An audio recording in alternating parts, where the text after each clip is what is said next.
All right. Okay, guys, so welcome, seminar 1.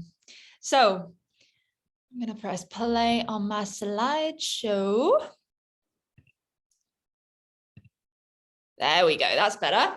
All right, so female breathing, women are women, hormones are superpowers. So today is all about just really getting down to basics, understanding the female menstrual cycle and how to keep track. And we're going to go into breathing biomechanics and how it relates to pain perception. There is a huge amount of research out there about pain perception. Now, of course, everyone associates the word menstrual cycle with period, and everyone associates the word period with pain. And so how we can decrease pain perception is an enormous thing when it comes to female breathing and female health. A lot of people actually find that their hormones, you know that phrase, I'm feeling hormonal today. It's often associated with something very uncomfortable, etc., something very painful.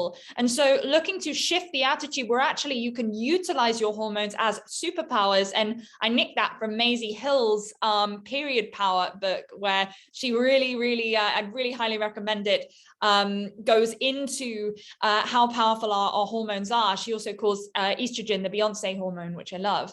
We're able to sort of shift the perception that actually if we have a deep conscious awareness of what our hormonal cycle is actually doing, what's going on within our bodies in relation to the nervous system, in relation to the breath, how we are responding to external stimuli, then we're able to self-regulate ourselves and make choices that benefit where we are within our cycle.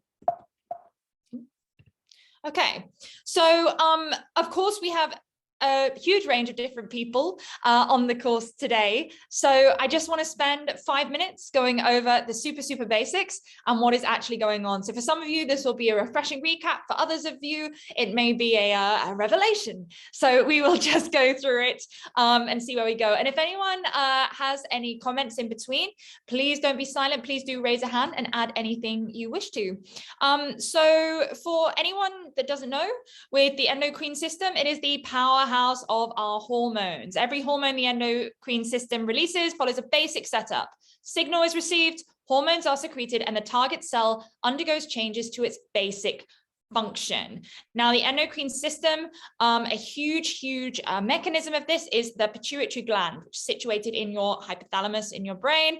And that's action or function is to release certain hormones to the rest of the endocrine system. The hypothalamus ensures your body's internal processes are balanced and working as they should. As we can see, the endocrine system is a big network of glands in your body that make the hormones that help cells talk to each other. And they're responsible for almost every cell, organ, and function in your body. If your endocrine system isn't healthy, you might have problems developing during puberty, getting pregnant, or managing stress. You might also gain weight easily, have weak bones, or lack energy because too much sugar stays in your blood instead of moving into your cells where it's needed for energy. Now, this is interesting because, of course, and as I said in the advertising for this course, that the endocrine system and the nervous system quite literally dictate every urge you have, every craving you have, every decision you make, all those emotions. What are emotions? They are a response, really a neural response to our outside environment. Now, what is the bridge to that nervous system? The breath.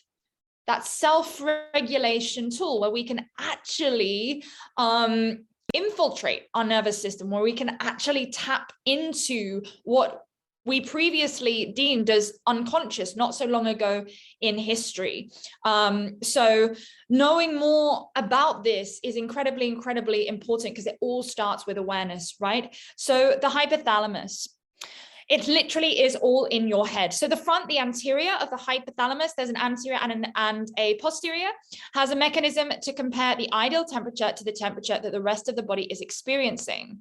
The tiny portion of the brain acts as a processor or integration center for the body. Once the hypothalamus detects that the body temperature is above the ideal, it starts to make adjustments by sending signals to the effectors. Okay, so we're not going to go deep into this. It's not a history lesson, which is why I put more here in terms of anyone else. Again, if anyone else wants to add to this, I know we have some amazing people within the science world on this call, which I'm super grateful for. Please do contribute. But essentially, the hypothalamus is really important in terms of its influence on that pituitary gland and everything else, and especially because of temperature. If anyone already tracks their basal metabolic temperature through natural cycles, will know that temperature is an enormous indicator for ovulation. And that shift in temperature can be a great way to actually utilize a natural form of contraception and just be more cyclically aware, which is really wonderful. We're going to talk about the pill a little bit as well during this course, and we're going to go quite deep into it. I'm personally really passionate about educating women about the pill, just because I was on it for 10 years, completely unknowing the symptoms it was causing me and what the sort of numbness, I guess, it was causing me. I came off of it and I had an identity crisis because I hadn't felt the full breadth of my emotions as an adult. I went on the pill when I was 15. And so it was an enormous shock for me and really shifted my reality and shifted how I respond to the world and how I integrate myself into the world. And so we will be going over the pill during this course as well. So let's go on to the breath and your hormones. Now, of course, a lot of things that I will be covering in this course are from the Breathing Cure and inspired by the Breathing Cure. That is the backbone of this course, so all the studies involved in the Breathing Cure, but obviously we are going to put them into practice today. So the breath and your hormones. Now, this is important in terms of research, okay? When women take part in studies, researchers often fail to take into account the fluctuation in hormone levels that occur during the menstrual cycle, despite the fact that the hormonal cycle is one of, if not the most important biological rhythm that modulates the physiological process of living beings. I'm just going to say that one more time. The most important biological rhythm that modulates the physiological process of living beings, yet still, occasionally it is still not taken into account in studies or seen as a nuisance within studies because it's very difficult and expensive to manage. Airflow and gas exchange are known to be among the many vital functions that change during the menstrual cycle. We're going to look deeply into this in a moment. And anyone that's already taken the Oxygen Advantage course will know about CO2 tolerance. CO2 tolerance can be massively affected by the changing hormones in your cycle, particularly progesterone. Progesterone is a respiratory stimulant. Now, obviously, a large population of women, like we said before, are on the pill. I think it's about 85% of the female population in the Western world are on the contraceptive pill or on the contraception in one way or another, be that the coil, be that the injection, etc., but are receiving some sort of synthetic hormones. That is not the same as natural progesterone, right? So we're having two different conversations here, and I'm going to keep flicking back to that because it is so relevant for so many of the women we will be working with as coaches or even our daughters, right? When making that decision, it's hugely influential. When you are in touch and have an awareness of your own natural menstrual cycle, you're able to actually understand the natural fluctuations of your body and how to regulate them so much better. I'm not here to tell anyone what decisions they should make. Sometimes the contraceptive pill is completely the right thing to do, but it does sort of slightly diminish levels of estrogen and progesterone from actually communicating to the body in the way that they normally do. So airflow and gas exchange are known to be among the many vital functions that change during the menstrual cycle, and studies have demonstrated, for example, the ventilarity response to hypoxia and hypercapnia. So for anyone that doesn't know, Hypoxia is low oxygen, hypercapnia is high carbon dioxide, vary throughout the 28-day cycle in direct parallel with hormonal fluctuations. So a lot of us know, anyone that's done the Oxygen Advantage course, I'll be talking about this in the sports performance bit. When we do something called, say, simulated high altitude training, that's a long and strong breath hold. We do very, very small sips of air, tiny, tiny breathing, following that strong breath hold to prolong the hypoxic hypercapnic response. Why do we want those carbon dioxide levels to rise? Because carbon dioxide is the catalyst for the release of oxygen from your hemoglobin. We're going to delve more into that when we talk about what is functional breathing and how can it actually help to reduce those symptoms of PMS, to reduce those PMDD symptoms, to ease endometriosis, to ease fibromyalgia symptoms, etc. In a moment later through this seminar. Okay. But I think this is really, really relevant. I did want to pop this bit in here purely because there is so much research still to be done in the women's health field in terms of the menstrual cycle. It's a really exciting time to be alive, actually, because people are starting to listen and really take notice of both menopausal, perimenopausal, menstruating women, and actually how we are not small men, quite literally. So this brings me to "Women are not small men," one of my favorite quotes by Nika Goldberg. And interestingly, in 1905, so 1905, that's more than 100 years ago, it was first found that the resting pressure of blood carbon dioxide is 8% lower in women than in men. Now, we've just said, right, that carbon dioxide is the catalyst for the release of oxygen from your hemoglobin. Carbon dioxide, not just a waste gas. A lot of us associate it with global warming, right? Something that's very bad that we need to blow out. Carbon dioxide is the primary stimulus to breathe. So for anyone, again, I'm speaking for people that have not done the Oxygen Advantage training, I'm going to go over it. So say we're going for a run and we start to feel out of breath. A lot of us will think, I don't have enough oxygen, I need to breathe more, right? Well, actually, that feeling is not a depletion of oxygen. If I were to put a pulse oximeter that monitors your SpO2, that's just the amount of oxygen occupied by your hemoglobin, onto your finger, it may drop. It's usually from about 95 to 99%. Perhaps it will go down to 94, 93. But I guarantee if you are have normal levels of SpO2, it will not drop any more than that. That feeling of breathlessness is due to rising levels of carbon dioxide, right? And that is increasing that respiratory rate, especially if we have a low sensitivity to carbon dioxide. So I'm going to talk about two people here, just so we have an understanding. Let's take Usain Bolt.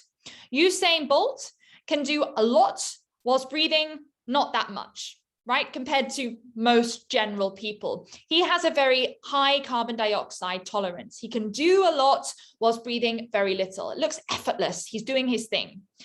Barbara, let's say, gets very out of breath from walking up a flight of stairs. Barbara breathes a lot from doing very little. So she has a very low carbon dioxide tolerance. She's very sensitive to carbon dioxide. Now, interestingly, we have just said, over 100 years ago, it was discovered that the resting pressure of blood carbon dioxide, usually about 14 millimeters of mercury, was around 8% lower in women than in men. Another reason why women and men, you cannot even compare them. They have completely different physiology, even right down to the way we breathe. And this finding has been confirmed in more recent decades. While studies present conflicting data, the overall conclusion is that women have lower ventilation than men, which is in part due to factors such as a smaller airway, rib cage size, lung volume, and a diaphragm that is around 9% shorter. So in terms of the literature, in terms of studies, of course, this needs to be something that is massively considered. Why are studies so important? Because that is what filters into the research, into schools eventually, into things that are common knowledge, right? I'll talk about a bit later why the length of the diaphragm, or the zone of apposition, the ability for the diaphragm to move up and down, and all about the diaphragm a little bit later. So if anyone is like feeling right now, hold tight. It all will be explained. So levels of sex hormones were first linked to ventilation in 1904, when Adolf Magnus Levi, a pioneer in the study of human metabolism, observed that women hyperventilate during pregnancy. We're going to go deeply into this today. During pregnancy, a lot of women experience either an increased persistence in their asthma symptoms, or an increase even in anxiety and sometimes even headaches. And that has a lot to do with the breath, with dysfunctional breathing, and how oxygenated our tissues, muscles, cells, and organs are. In 1915, again, over 100 years ago, blows my mind. And yet, what I would say around 5 to 10% of the population of women know about this. It was found that women hyperventilate during the luteal phase of their menstrual cycle. And in 1929, research confirmed that the cyclical variations in ventilation are no longer present in postmenopausal women. This last fact clearly links breathing with fluctuations in sex hormones. Now, of course, I'm not going to go into menopause because it's a whole entity in its own, but we all know that during the build up to menopause, which actually only lasts one day, of course, and otherwise we're in perimenopause or post-menopause, those key hormones, the estrogen and progesterone, they start to deplete, especially that estrogen, which is really, really closely linked with serotonin, hence why a lot of menopausal women will suddenly become depressed perhaps, or a little bit more low or moody, despite never experiencing that before in their lives. And so it's really, really interesting in terms of the breath and how we respond to our hormones through respiration, and how closely the breath is linked to the nervous system, and how the two are bridged, and how we can actually bridge it to influence our choices, to influence how we respond to our reality. I really say that true freedom is being free from your external circumstances. Having that core confidence that no matter what goes on out there, and this is very prevalent right now at this point in history, that you will be okay, that you can come back to neutral, right? And I'm really coming away today from the whole Instagram of you should be positive all the time, right? Pop a mantra on it, just stick a mantra on it and everything will be okay. No, let's come back to neutral, and then let's go from there. Let's not have the expectation to be sunshine and roses the whole time. Let's just come from here back to neutral, and then maybe we can make some more coherent choices about how we're going about our experience, okay? So understanding your menstrual cycle. Now, I'm sure a lot of us are familiar with this, but I want to go through it anyway. And so I'm going to go through this fairly quickly. If you have any questions as we go through, please do write them down and we'll get through them at the end. So I love Maisie Hill's book, Period Power, and how she compares different phases of the cycle to the different seasons of the year. And I think it's really prevalent in terms of our connection to nature as well, and really a beautiful way to describe it. So like we said before, and of course, most of us are coaches and educators. And so even if this is not new information to you, I'd really like you to consider actually how we can simplify what can be quite complicated, overwhelming information into information that is digestible and then can be applied to self-regulate the issues that women face. I'm just going to keep coming back to that because that really is the point of breathwork, functional breathing. We're not talking about Wim Hof. We're not talking about transcendental meditation. I call that the sexy stuff. I love it. I'm a big, big fan. But what we're interested in at the Oxygen Advantage is what is going on the other 23 hours of the day. How are you breathing when you're asleep? How are you breathing when you're just walking around, when you're walking to the shops, when you're reading, when you're playing with your kids, when you're working, when you're driving, when you're talking? Because that is really what has the biggest impact on our health. We breathe around 26,000 times per day, right? That gives us 26,000 times or chances to influence our own experience and to influence our own physiology to self-regulate, to come back to neutral. So Let's go through the menstrual cycle, and then we'll learn a little bit more about how we can influence it. And then I want us to experience it for ourselves, okay? So menstruation, known as your winter, the follicular phase, your spring, ovulation, summer, the luteal phase, your autumn, and then we're going to look a little bit deeper into what's actually going on. And I'm not going to spend too long on these, but you're going to have the recordings and all the slides so that you can use this presentation or edit this presentation as you like in your seminars or in your teachings, and use them as you wish to, okay? So what's menstruation? What's actually going on? This is your period and marks day 1 of a new cycle. So the winter phase or menstruation usually lasts between 3 to 7 days. And this is when the lining of your uterus sheds and you bleed. At this time, levels of estrogen and progesterone are low. All right, so that can produce those feelings of fatigue, of wanting to really come inward to yourself, feeling a little bit more sensitive, etc. Okay, and we'll talk about that a little bit more in a moment in terms of the influence of estrogen and progesterone. To put it out there in very simple terms, estrogen is sort of known as your va-va-voom, Beyonce hormone, where your energy rises, you're feeling pretty confident, pretty social. Progesterone is known as the snuggle hormone and something that sort of makes you want to get under a blanket and just cuddle up. But interestingly, progesterone, depending on the levels, if progesterone is in the system in quite high quantities, it can actually go the other way and cause someone to feel quite anxious because it is a respiratory stimulant. It can increase that respiratory rate and influence your sensitivity to carbon dioxide. So if, again, we talk about Barbara, she breathes a lot whilst doing very little, climbing up that flight of stairs.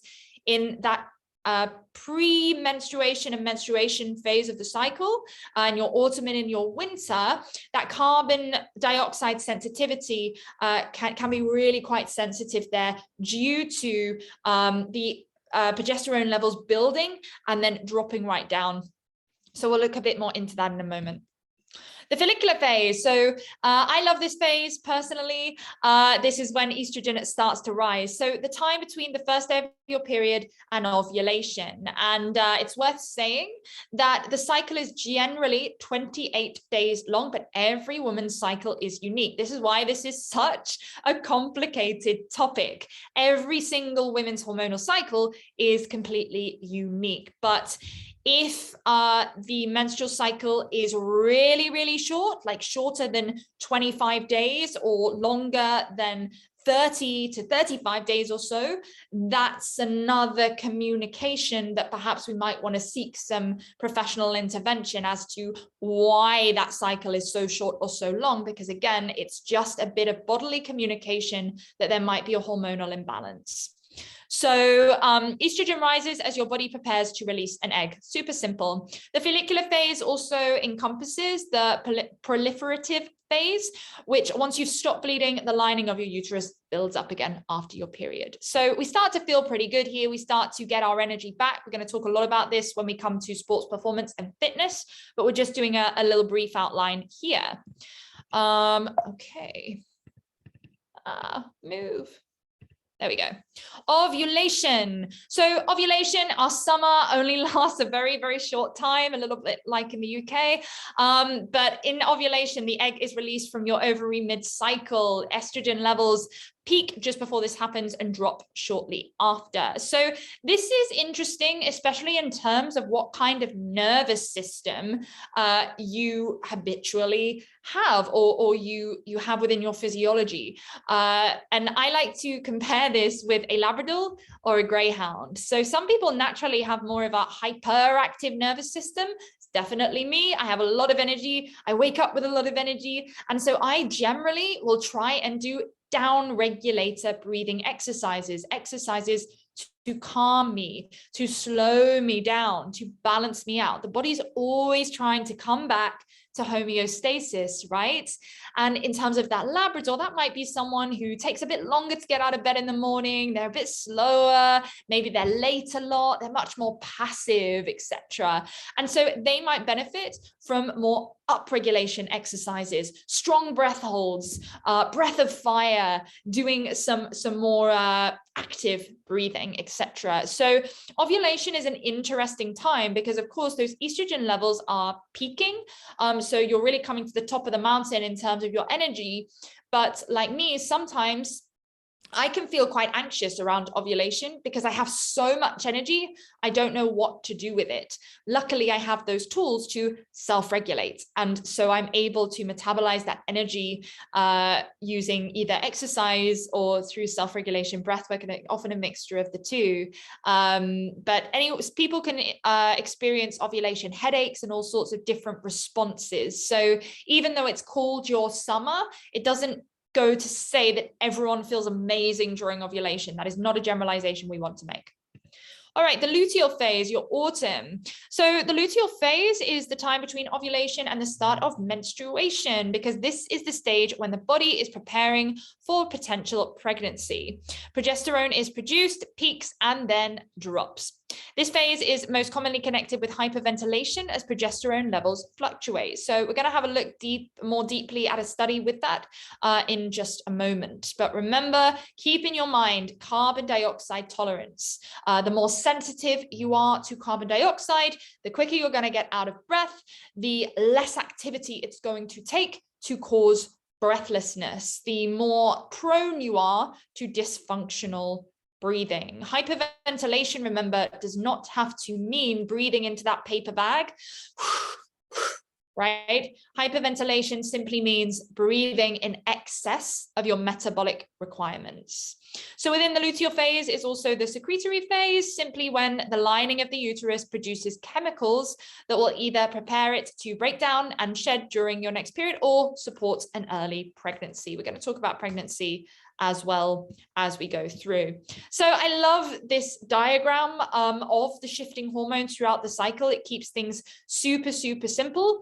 And we can see, so this is obviously a perfect 28-day cycle. I don't actually know anyone that has a perfect 28-day cycle at all, but this is imagining someone with a 28-day cycle, and estrogen is in yellow and progesterone is in blue. Of course, again, we're talking about a natural menstrual cycle that is not influenced by any form of hormonal contraception. And so we will be talking about that a little bit later on, because it influences a huge amount of the female population.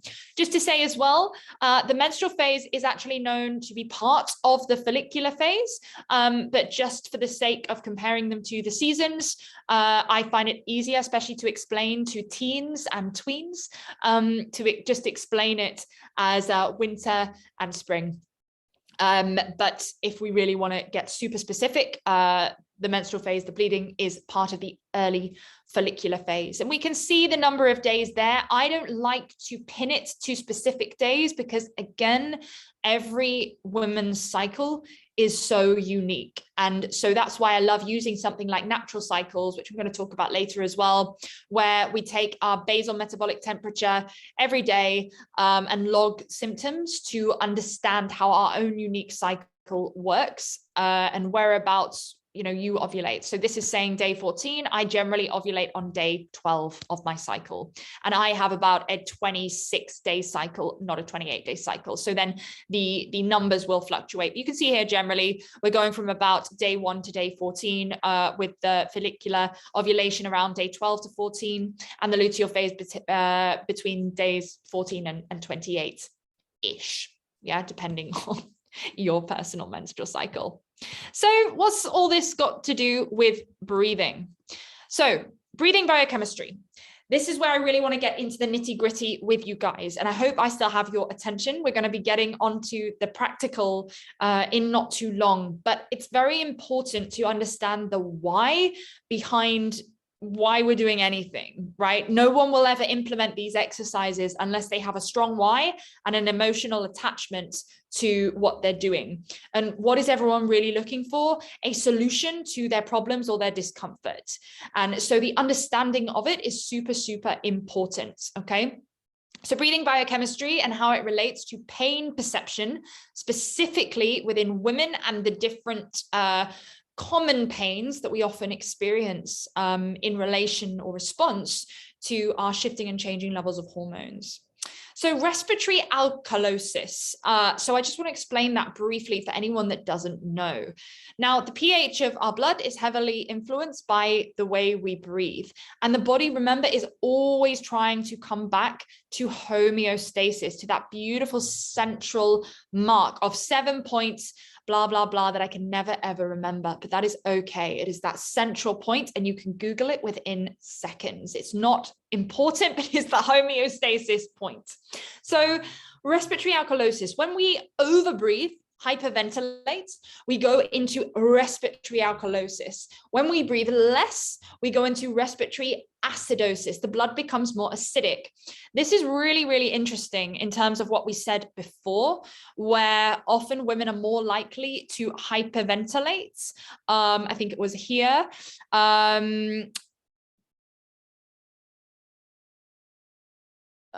More women are likely to hyperventilate in the luteal phase of their cycle. Here, 1915, women hyperventilate during the luteal phase of their menstrual cycle. Really, really interesting here, because when we hyperventilate, our blood becomes more alkaline.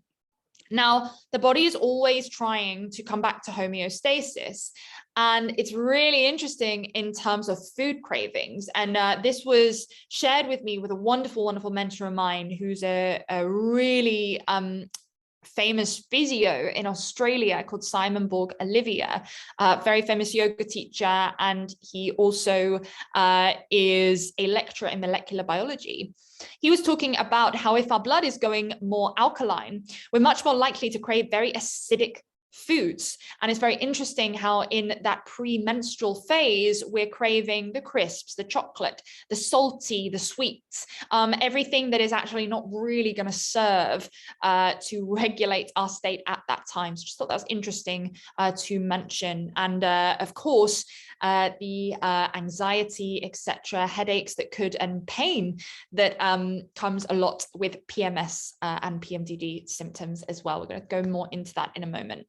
So respiratory alkalosis caused by overbreathing can induce muscle spasm and heighten the body's response to stress hormones, including adrenaline, amplifying our perception of pain and thereby causing more physiological angst over the pain we perceive ourselves to be experiencing. Now, I thought this was put really, really interestingly. More psychological, and physiolocal angst over the pain we perceive. That's the word I'm focusing on here. We perceive ourselves to be experiencing, right? And pain is such an interesting subject because of that communication that happens between the nervous system and the endocrine system, right? Which hormones do we release in response to the stimuli that's going on around us? Because the body, the nervous system, the body-mind connection, it has two questions. Am I safe or am I not?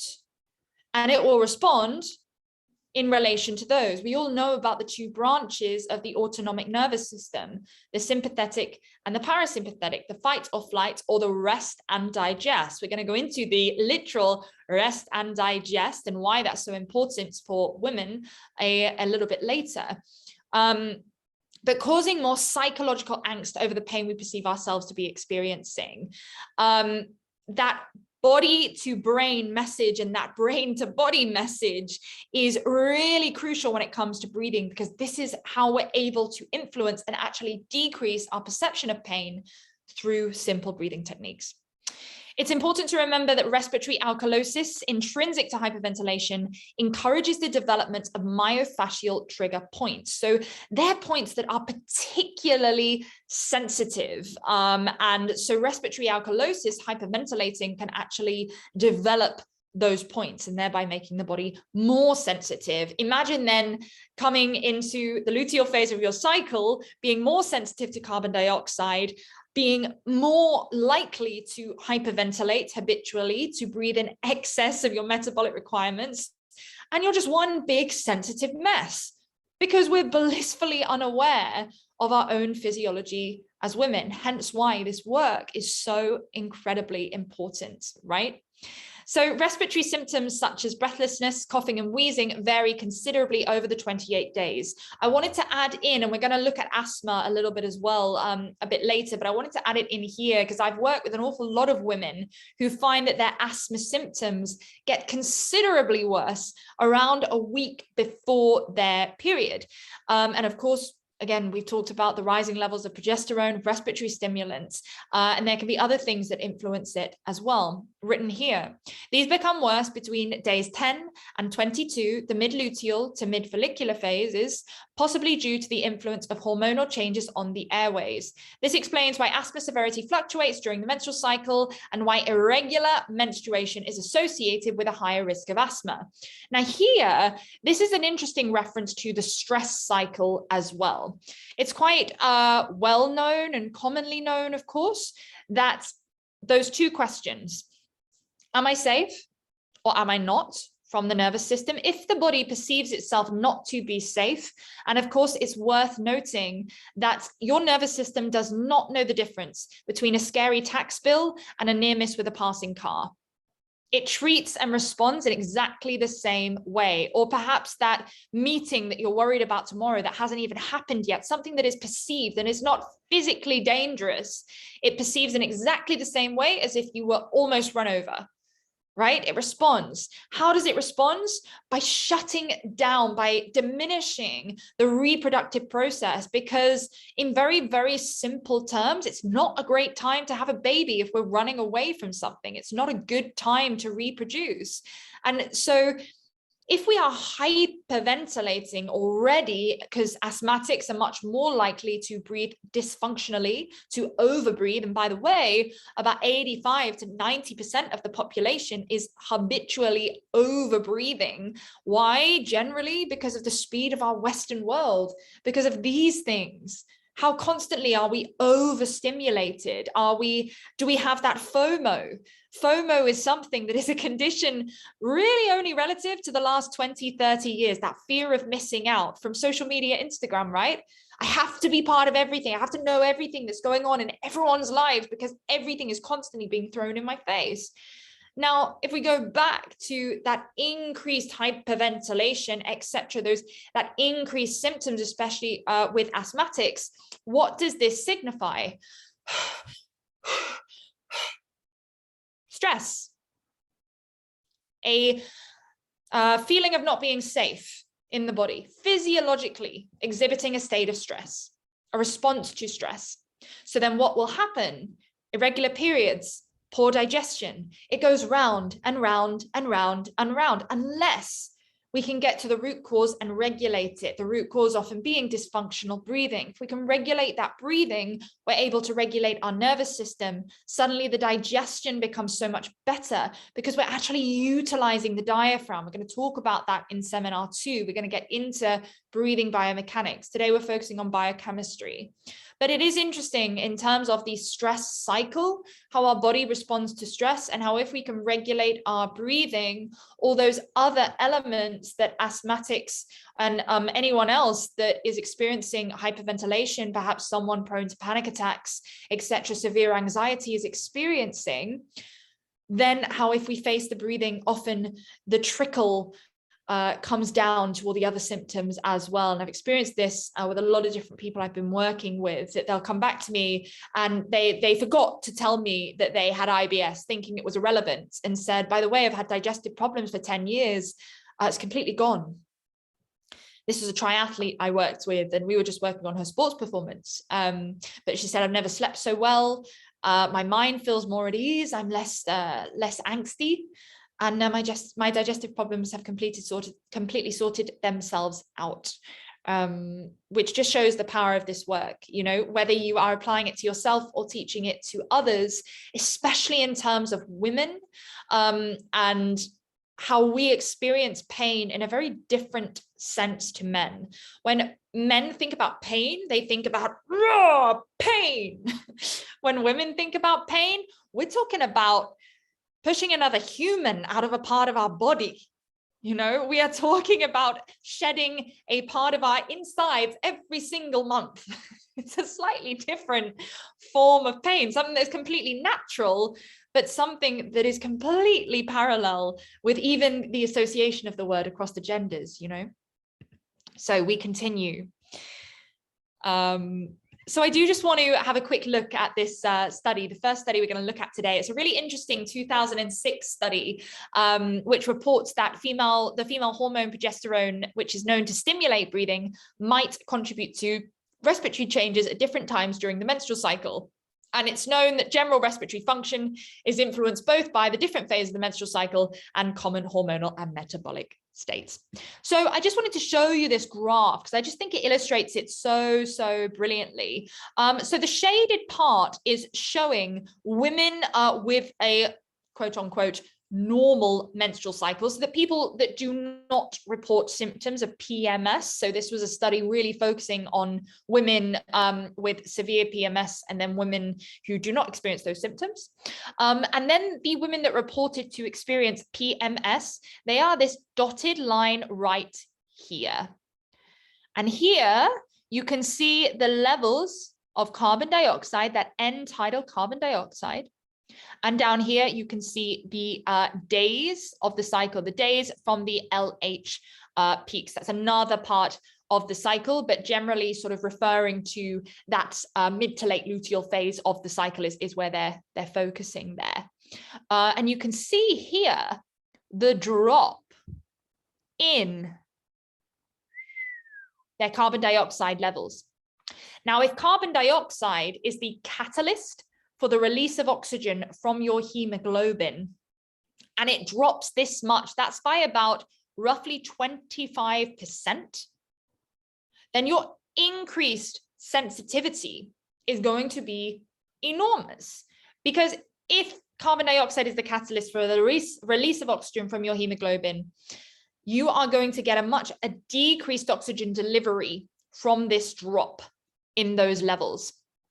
We'll do a little bit later a thing called small breath holds and breathe light, which works to raise carbon dioxide levels to rebalance breathing biochemistry.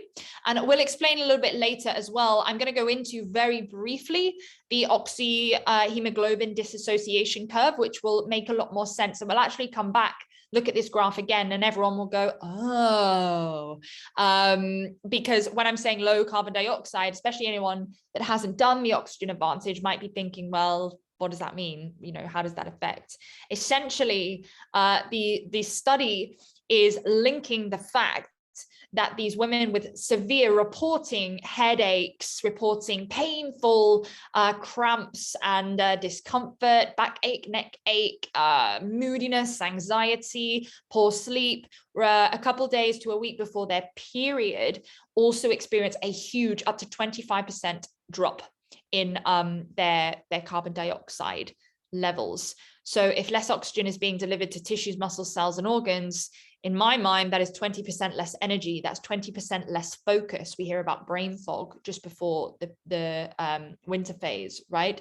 It's a 20% decrease or 25% decrease even in your sports performance and your ability to regulate yourself, to regulate your mood. So looking at those PMS classic symptoms, breast tenderness, headache, mood swings, anxiety, bloating, tummy pain, tiredness, and trouble sleeping. The question goes, if we can decrease our pain perception by practicing light breathing, which increases our levels of carbon dioxide in the lungs and in the blood, we're going to explain this more a little bit later, could we ease PMS symptoms? I think so. And we're all going to try it a little bit later. Now, the more people we work with, the more we can understand this. But from personal experience, I have experienced a huge difference in people's PMS symptoms simply from practicing light breathing. And this is when I want to talk about simplicity, basic. Yeah, a lot of people right now are getting super hung up on the Wim Hof method, for example. I think the Wim Hof method is wonderful. I think these famous breathing methods, transcendental meditation again, and all these different things are great, but they are very, very extreme forms of breath work. And the Wim Hof method specifically I mention because it involves hyperventilation. Now we saw from here, carbon dioxide levels can drop up to 25% especially with women that experience PMS, meaning they are more likely to hyperventilate, right? So if you are hyperventilating anyway, the Wim Hof method is probably not your best method of choice, because if your body is already exhibiting a level of stress, do you really want to put a stressful breathing technique, or what we call a stressor, an upregulator, on top? Stress on stress on stress on stress. We'll talk more about this when we get to exercise. Exercise as well is a stressor. If your body is already exhibiting a state of stress and you have an awareness of that, awareness is so important, of course, do you really then want to do a breathing technique, which is a stressor? Probably not. Perhaps we could do light breathing to re-regulate our breathing biochemistry, to calm the mind, to increase blood flow, to invigorate the body by opening and expanding the airways and blood vessels, right? To calm the mind, to bring us more into a parasympathetic state. Okay, nearly there, guys. And then we're going to get on to the practical. So I was specifically asked by quite a few women to cover a little bit about pregnancy. Of course, it's something many of us do and will go through. It's really interesting in terms of breathlessness. Has anyone here had a child? I know Cassie has, Nina. Nice. Feel free to comment in the comment box as well. Nice, Shital, cool. So did any of you guys experience breathlessness during your pregnancy, or any form of anxiety, or a difference in your breathing patterns? Can you remember, etc.? I assume that the breathlessness happens because the babies are pushing against your lungs, right? And your lung size is shrinking. So that's why breathlessness, right? I guess this is what was initially thought, but then a study was done which found that the breathlessness was reported in the first trimester primarily, which actually, with a lot of women, they don't look that different, you know. They haven't got that big bump yet. And so that would sort of go to say that this is more of a biochemical thing from that fluctuation of hormones, a bit like we saw with the late luteal phase of the cycle when our CO2 levels drop. Remembering, and I'll go through again, and please do call me out if I'm speaking too fast or if I am jumping from one topic to another too much. But just to keep threading through, because we're talking about breathing biochemistry today, that normal levels of breathing biochemistry is 95 to 99% oxygen saturation in the hemoglobin, your SpO2. Normal carbon dioxide levels are about 40 millimeters of mercury, right? If they drop low, minus 25% of that, that's going to cause a huge imbalance to the oxygen uptake within the blood and the absorption of that oxygen to the tissues, muscles, cells, and organs, right? And also influences our carbon dioxide sensitivity, because the lower those carbon dioxide levels are, the more likely we are to hyperventilate. The more we hyperventilate, the more carbon dioxide we breathe out, and the cycle continues, right? So it's really important, especially people that haven't done the Oxygen Advantage yet, to just figure that out in your mind. It took me quite a long time, and I know a lot of others, to grasp that, because a lot of people go, what do you mean carbon dioxide? Why? Surely we should be talking about oxygen. Carbon dioxide is really, really key. Breathlessness in pregnancy. Are you still with me? Give me a wave if you're still with me. I know we're getting quite sciencey. Good. Okay, good. Breathlessness in pregnancy. So interestingly, it's now understood that hyperventilation during pregnancy is caused by alterations to the blood acid-base balance, cerebral blood flow, metabolism, variations in sleep patterns, and changes in the central chemoreflex drive to breathe. So that is your carbon dioxide levels, right? Your carbon dioxide levels, that primary stimulus to breathe, triggered by the increased concentration of sex hormones. This is really interesting. It's reported that as much as 70% of healthy pregnant women experience feelings of breathlessness whilst going about their day-to-day. Despite assumptions, and this is exactly what you said, Shital, despite assumptions leaning towards mechanical changes to the diaphragm and lungs that are to blame breathlessness, often first occurs during the first trimester, increasing the likelihood that the cause is more biochemical, either by hyperventilation associated with pregnancy or by a heightened perception of respiratory discomfort as the result of increased ventilation. So the interesting thing about breathing is that circular effect, right? Is, are you overbreathing because you're stressed, or are you stressed because you're overbreathing? And it could be either one. And that's an interesting thing. And that's when we go back. That's why I was saying it's so interesting when we talk about PMS, our perception of pain, our perception of being pregnant. Are you so excited or so fearful that you're pregnant that you're actually causing yourself to hyperventilate, which is causing a change in your blood acid base balance? I don't know, but it's all something to consider in that more holistic approach. Okay. And as a curious person as well, I like to ask all these questions. All right. Last little bit. Asthma and anxiety in pregnancy. I thought this was interesting to go over because it's just something to think about when we are practicing the exercises we're practicing, because I want just everyone to note down the different areas that Breathe Light, breathing biochemistry focused exercises and 5-second breath holds can be applied. So the fact that respiratory symptoms change as hormones levels fluctuate indicates sex hormones contribute to the onset and persistence of asthma. This theory is further confirmed by the fact that 20% of asthmatic women suffer from worse symptoms during pregnancy. Now, we go back to how asthma symptoms tend to worsen during the late luteal phase of the cycle. And it goes to, it brings curiosity. Could there be a link there with that progesterone and the fluctuating levels of progesterone when a woman is pregnant, and that female sex hormones can actually make a severe form of asthma worse. Generalized anxiety disorder during pregnancy can display as nervousness, fatigue, difficulty concentrating, persistent worry, thoughts, muscle tension, and sleep disturbance. I'm just going to pause here because, of course, we just said about this stress cycle. Are you stressed because you are hyperventilating, or are you hyperventilating because of a stressful stimuli?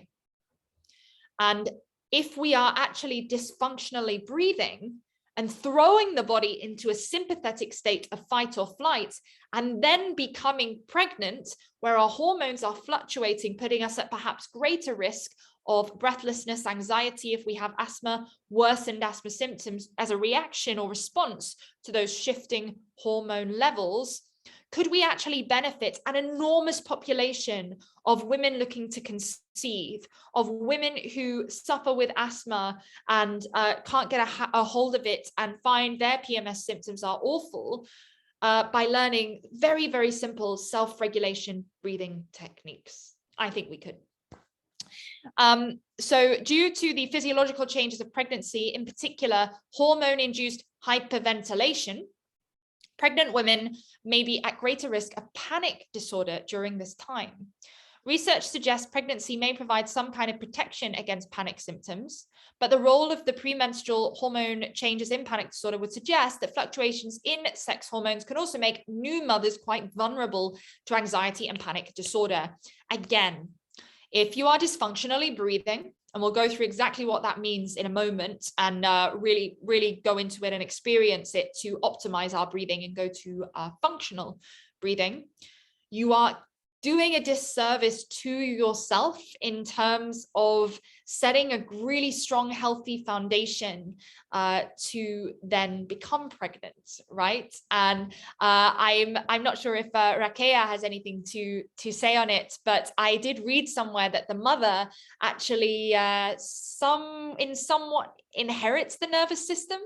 The baby inherits the nervous system of the mother to a degree, or that, of course, the fluctuations in the responses, the physiological stress responses of the mother heavily influences the baby. And And this is really interesting in terms of how effective self-regulation can be for pregnant mothers, but for people in general. But again, breathwork is so important because it is that baseline that you're starting from, coming back to neutral, right? If you are starting from a dysfunctional place, you're starting 10 steps behind the start line. We'll talk more about that in sports performance. I will not let any women do a personal training session with me until they've done at least an hour of learning how to breathe properly, because I say there is no point. If you are walking around stuck in a sympathetic arousal, in a sympathetic state of fight or flight, locked in an adrenalized loop, then we're just putting stress on stress, and you're on the road to burnout. You're not actually benefiting that much from the exercise. You might get a bit skinnier. You might, feel a bit achy afterwards, which a lot of women like, but that's about it, And it really is paramount in terms of optimizing our breathing from the get-go. So one review, just going over this before we go into the practical, has confirmed that this increased susceptibility, and some researchers have hypothesized this may be due to a sharp drop in progesterone after delivery. So this is interesting in terms of actually after having the baby. And here we can talk a little bit about that postpartum depression and anxiety that sometimes can happen with new mothers as well. And how much does that have to do with the shifting levels of hormones? And what I'm talking about here isn't really about shifting levels of hormones, because again, we don't actually have that much control over how our hormones are going to shift. Our hormones are going to shift whether we like it or not. But if we have an awareness of how they're going to shift, could we then actually respond to that shift in hormones with self-regulating exercises, right? During pregnancy, progesterone levels are so high. A respiratory stimulant, does that explain the breathlessness? I think so. This supports the pregnancy, but it causes hyperventilation and a reduction in blood CO2. Yeah, so it can be a confusing sentence to say a reduction in blood CO2 increases your carbon dioxide sensitivity. So I'm going to focus on the delivery aspect of oxygen to tissues, muscles, cells, and organs. But it is accurate that that drop in blood CO2 makes you more breathless, generally feeling more sensitive to carbon dioxide. After the baby is born, progesterone drops and CO2 rises, triggering panic symptoms.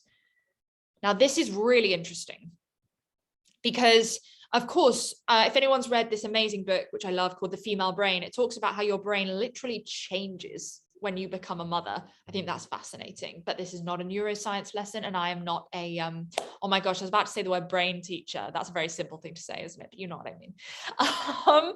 But after the baby is born, progesterone drops and CO2 rises, triggering panic symptoms. So this is really, really interesting, right? Because when we've just given birth, of course, we want to be in the calmest place possible to keep that baby safe, to look after that baby, to be the best mother we can. But if we're actually struggling ourselves with anxiety, with panic, with stress, on top of perhaps a habitual state of stress we were exhibiting before we even got pregnant, we could be putting ourselves at a real disadvantage there. What if new mothers already had this functional breathing foundation and tools, a toolkit to self-regulate any sort of stress response, to be able to come back to neutral without having to actually endure any of this, right? So why keep track? In the Inspire platform section, you all have a downloadable version of this menstrual cycle wheel. This is a wonderful, wonderful tool, a very simple tool to give to your clients or to start doing yourself, just simply to keep track of where you are in your cycle. We know that day 1 of the cycle is the first day of bleeding. Spotting doesn't count, the first day of actually flowing blood. And all we do is put the date in and just a couple words about how we are feeling. We really disregard our own actual awareness, conscious awareness of how we're feeling in any given moment, and how much that can speak in terms of communication of our state of health, of our overall state of health. Because of course, our emotions and the way we're experiencing the world enormously affects our bodily and physiological response to the stimuli, etc. And of course, the body's always trying to come back to homeostasis. So when we talk about asthma, actually those asthma symptoms are simply the body trying to regain optimal health again. Whereas a lot of people think that the wheezing, the coughing, the asthma symptoms is the body just sort of attacking itself in some bad sense, right? But it's not always the case. So awareness is empowering. If we can predict our shifts in energy, focus, mood, pain perception, injury risk, even our ability to develop strength, we can work with our body rather than being victims of it, rather than working against it. We also open up the opportunity to ourselves to utilize our unique hormonal cycle as a tool for personal growth and development. If you know where you are, you know what you need. You wouldn't buy a train ticket without knowing the starting destination and the starting place, and then your destination. So why would you treat your body any differently? Why would you buy a supplement without doing a hormonal test or a blood test first to actually know what you need from those supplements? Again, I'm not a nutritionist, so that is an observation from my nutritionist friends. But the same goes with your breath. Unless you know your CO2 tolerance, unless you really understand the habitual nervous system you are living in, are you more of a Labrador or are you more of a Greyhound habitually? When you get triggered, do you get panicky or do you go within yourself and go very, very quiet and very, very numb and soft? That depends. And that depends on what you need to regulate yourself. And so awareness is the most underrated tool in the book, and actually the most difficult thing to get people to master, because it's just so simple. People question it all the time. Why do I need to take 3 minutes to write down how I'm feeling? Isn't that a bit cheesy? Well, no, it's not, because if you do that for 3 months, you might notice that for 3 months straight on day 21 of your cycle, you have a terrible day and you have brain fog, you have an achy body, you can't focus, etc. And doesn't that say something about what's going on in your cycle, that you can actually maybe make a shift there? Could you avoid booking an important meeting that day so that you're not disappointed on how you have underperformed, etc., etc., etc.? If we have these tools of simply being aware of where we are, we have the ability to make a choice to actually serve where we are at that point in the cycle. I've got some questions here already. What constitutes the PMS phase, when the hormones peak or when they start to drop? What constitutes the PMS phase generally is that moment when progesterone peaks and then starts to drop down, I believe. But again, I would say what constitutes the PMS phase is actually if women experience PMS symptoms, right? But for, again, everyone's cycle is individual, but for most women, it is the late luteal phase of the cycle, 1 week before the period. Yeah, 5 to 7 days.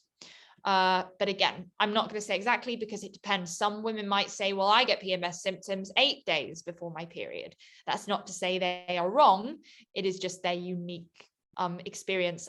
So please, someone correct me if I'm wrong, but I don't believe there is any official day when someone could say that is the PMS phase. It's just a predicted PMS window, because it's just so unique to everyone. Nina, is it possible to track your cycle if you have the coil fitted? How would you be able to track your cycle? This is a big old question with hormonal contraceptives. So we're going to talk about hormonal contraceptives. I'm going to focus on the pill, but I will share a little bit of information about the coil. That is next tomorrow's seminar. We're going to talk all about hormonal contraceptives and how they affect our ability to track, because it is a big topic. And yes, it is not as easy. Well, no, actually, that's an incorrect statement. It is not as easy to track, of course, the natural fluctuations in your reproductive hormones, because your reproductive hormones are replaced with synthetic hormones. So progesterone is replaced with progestin, especially if we're taking hormonal contraception. With the coil, I'm not as familiar with the coil, but it's a similar deal where we are receiving synthetic hormones. So it will affect our ability to track, yes, but it does not affect the ability for you to still track your moods and your actual patterns throughout the month.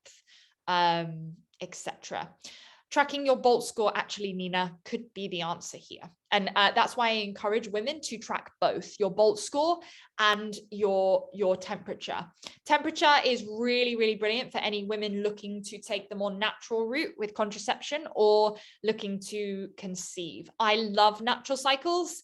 It is approved, the first one approved by the FDA, and is as effective as the hormonal contraceptive pill if used correctly. That's a big if used correctly. And presumably your BOLT score, I mean, that mid stage, it should decrease quite significantly. Do you think? Yeah. Is there an average? I mean, let's say if your BOLT score was typically 30 seconds, would it decrease by 2 to 3 seconds, or it's going to vary? I would say on average 5 to 10 seconds. Oh wow, okay. Yeah, from the people I've worked with and my personal experience, if I were to do a mean decrease of that BOLT score, 5 to 10 seconds. And it's actually fascinating watching the disappointment on people's faces. And this really goes to show how we are educated in school, right? The winning, the achieving, the number, the A star, or whatever these days, GCSEs are even marked in numbers, right? And as soon as we say, and I'll explain about the BOLT score for anyone that isn't aware of the BOLT score, we are going to just quickly go through it. But the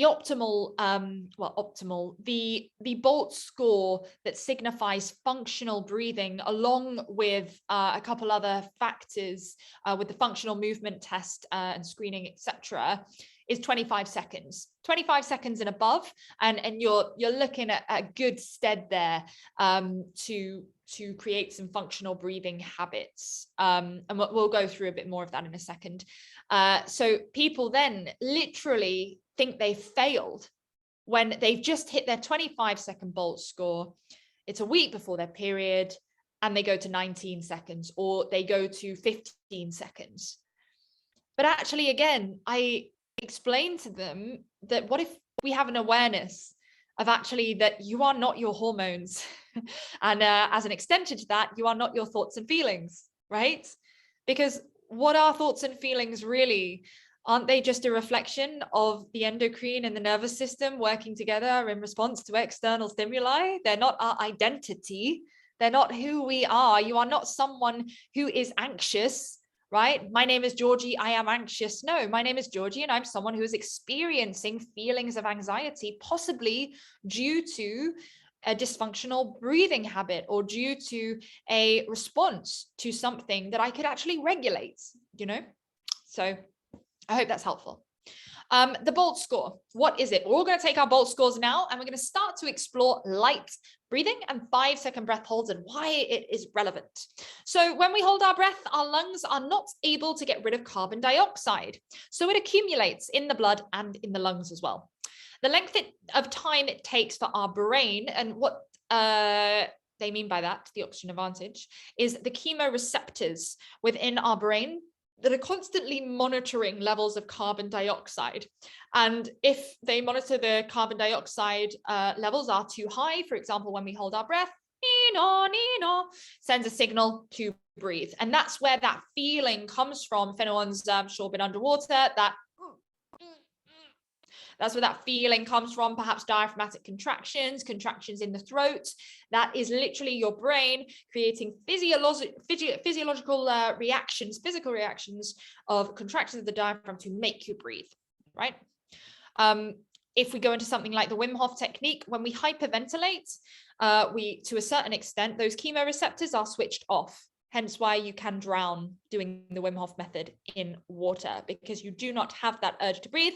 Hence why people can suddenly hold their breath for 3 minutes or more, right? So that's an interesting factor, especially when we're talking about anxiety or panic attacks, hyperventilation, the holding of the breath. We're not actually getting that impulse to breathe, which is a good thing because it keeps us safe. So, the length of time it takes for our brain to react to this increase of blood CO2 is directly related to our body's sensitivity to CO2, respiratory chemosensitivity.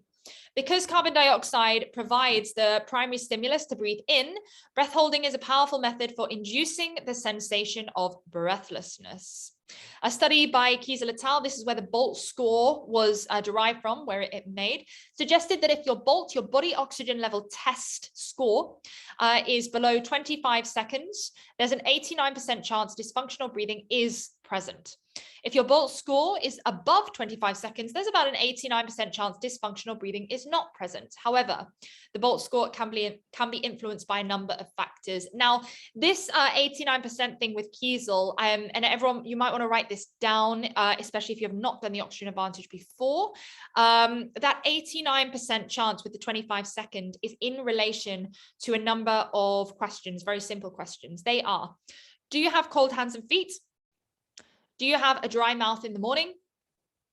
Are you a mouth breather or a nose breather? Do you feel physically tense? And that is all of them. Cold hands and feet, physically tense, dry mouth in the morning, mouth breather, nose breather. Yes. Okay. And if they respond yes, yes, yes, yes, yes, and mouth to those, then that's the 89% chance with the BOLT score below 25 seconds. Okay.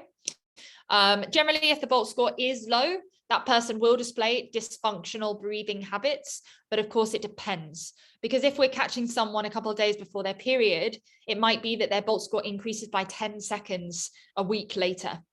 This is directly correlated with something like a potential misdiagnosis, which is a big statement, right? But something that is really, really relevant, because we've talked about the increase of pain perception through hyperventilation. If a woman is more likely to hyperventilate in the late luteal phase of her cycle, goes to the doctor and says, I am in pain, and perhaps meets the criteria for fibromyalgia, she could then get a diagnosis purely because of the time that she has decided to go and see the doctor. Even worse, perhaps a woman could go to the doctor extremely anxious, with horrible panic attacks. But perhaps she actually doesn't realize that she's only gets those panic attacks on day 25 to 27 of the cycle, when actually she didn't need medication, or she didn't need intervention, because she could actually regulate herself before any of that stuff was necessary. And I'm not against the medical intervention in any way at all, of course. It's completely necessary.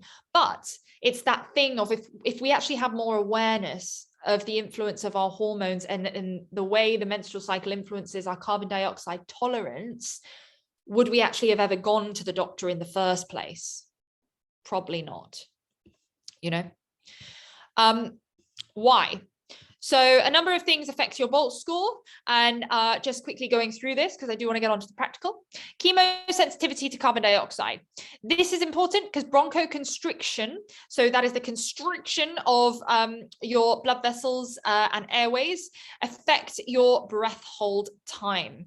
So when you overbreathe, your blood vessels constrict to try and savor carbon dioxide, because remember, carbon dioxide levels, they release oxygen from your hemoglobin. They reduce the bond of hemoglobin and oxygen. Yeah, so more oxygen is delivered to tissues, muscles, cells, and organs. It's really important to keep those carbon dioxide levels nice and regulated. Level of discomfort felt in the diaphragm during the breath hold, and anxiety and other psychological or emotional influences. A lot of people have a shorter BOLT score when they're doing it with, say, an instructor, because they literally get performance anxiety. It's a thing. It'll get nervous. Respiratory symptoms such as breathlessness, coughing, and wheezing vary considerably over the 28 days. This can, of course, affect your BOLT score. We've been through this. And keeping track of your BOLT gives you a clearer indication of that sensitivity. And that awareness gives you the means to go about your day, your week, your month, and your life in any way that serves you. Why is this important? And why should you take your BOLT score every morning? It's best to take upon waking to get the most accurate result, because if you know how breathless you're going to be that day, if every emotional state has a breathing pattern, you are able to understand exactly what kind of exercise you need, what kind of choices you need to make that day, what kind of boundaries perhaps you need to put in place to actually serve your energy that day. So you are not just a victim of your circumstances. So you are actually living through your day in a way that gives you energy. And that depends where you are in the cycle. In the follicular phase, going out for a coffee with a bunch of girlfriends might give you a bunch of energy. In the late luteal phase, actually just sitting on the sofa, reading a book or doing some gentle yin yoga might be the thing that really gives you energy. It depends. And that's the biggest thing, right? It depends. In terms of breath work, you might really benefit from some strong breath holds or Tumo breathing, an exercise in the Oxygen Advantage we call clear your head in the follicular phase, when you're feeling like you really want to amp things up. But in that luteal phase, when you're feeling breathless, a bit anxious, you're going to benefit more from those down regulation techniques, cadence breathing, breathe light, breathe low, extended exhalations, things we're going to go through, some today, some tomorrow, over the next 4 days, etc. So it's those choices. Again, you can do all the yoga, you can eat all the kale, you can learn all the breathwork exercises in the world, but if you don't know when to use them for your own unique physiology, they are somewhat pointless, because you're just guessing otherwise, right? And why guess when we have all this information from our own bodies, from our own physiology, from our Bolt score, from our basal metabolic temperature, something we're going to talk about in a moment. And as well, even from the consistency of our menstrual blood. And that's something we can talk about again a little bit later. But I really want to keep the focus on the breath, because again, this is such a big topic. We could have a 3-hour seminar just on periods, right? But I'm going to keep it breath specific.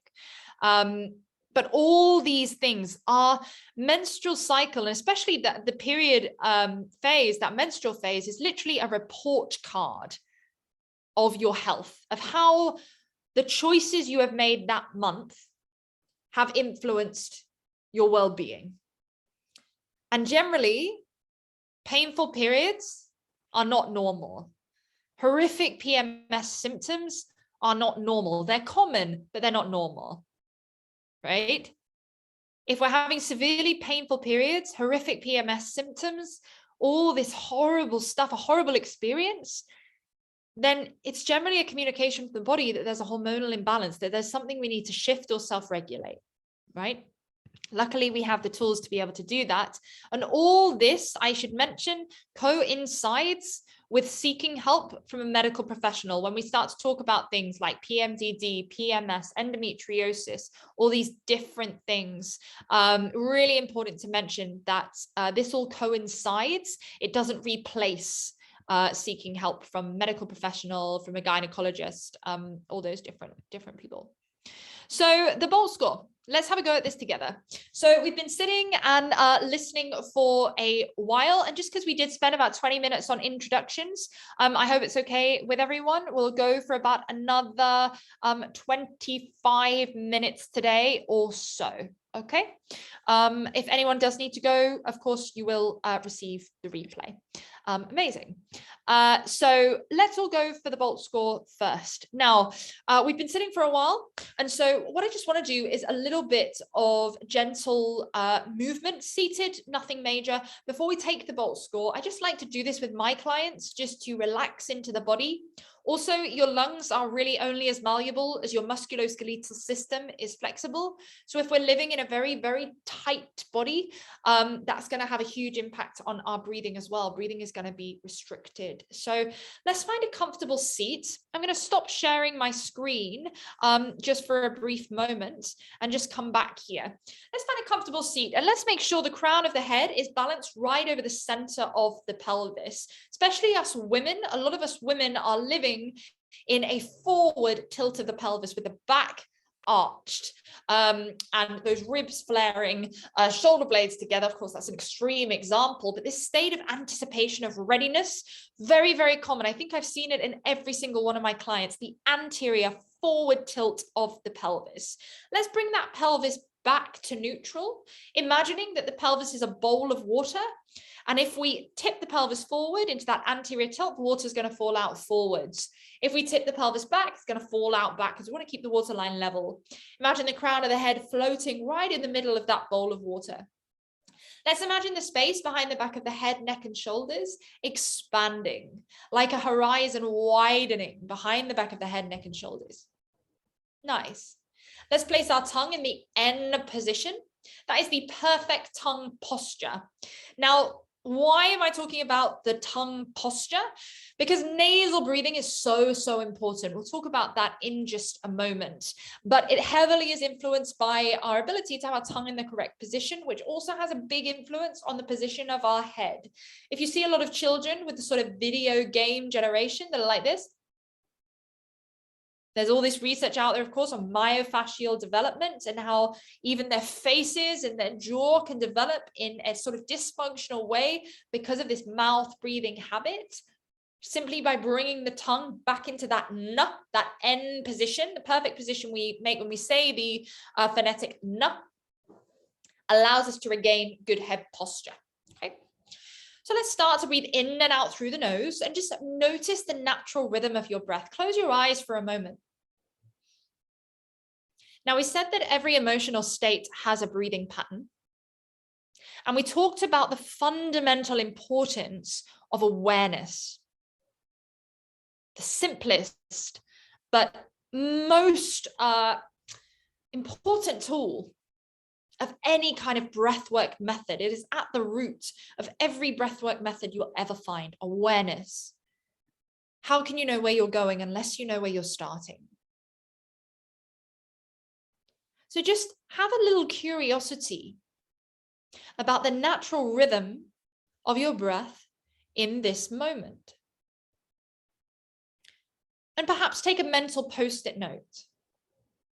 What emotional state is your breathwork exhibiting right now? Is it one of stress?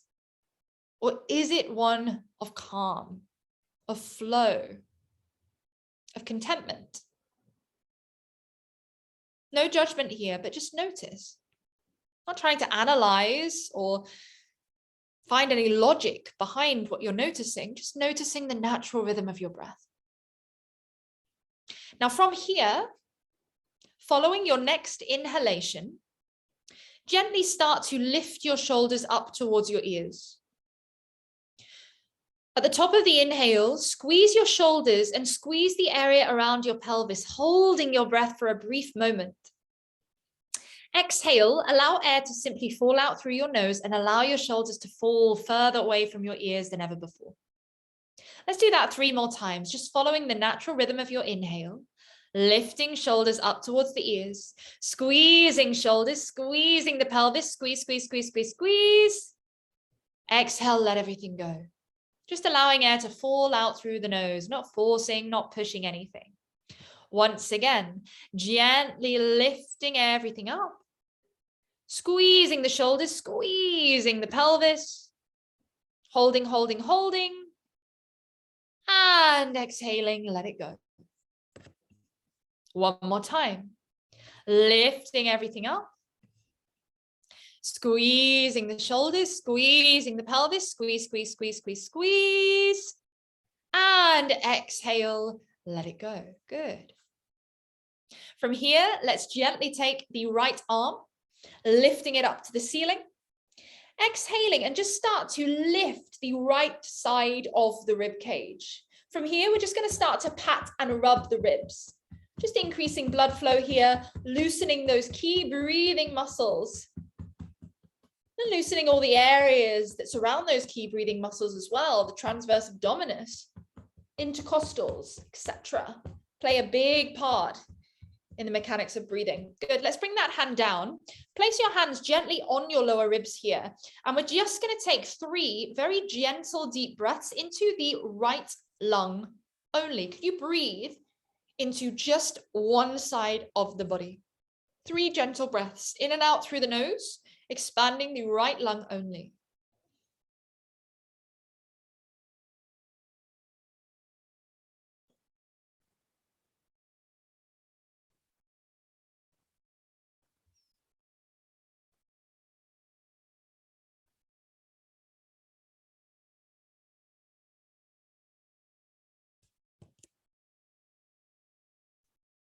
Once you've done those 3 gentle breaths, just come back to the center. Notice if one side of the rib cage feels a little bit looser than the other. Just notice. Maybe, maybe not. Just notice. Good. Let's go other way, other side. Left hand lifting up to the ceiling. Lifting the left rib cage as we place the left sit bone further down towards the floor or the seat. Patting and rubbing the ribs. Just being gentle here, but again, invigorating, increasing blood flow, increasing a bit of warmth here. Good. Bring that hand down. And again, 3 gentle breaths into the left side of the rib cage, the left lung only.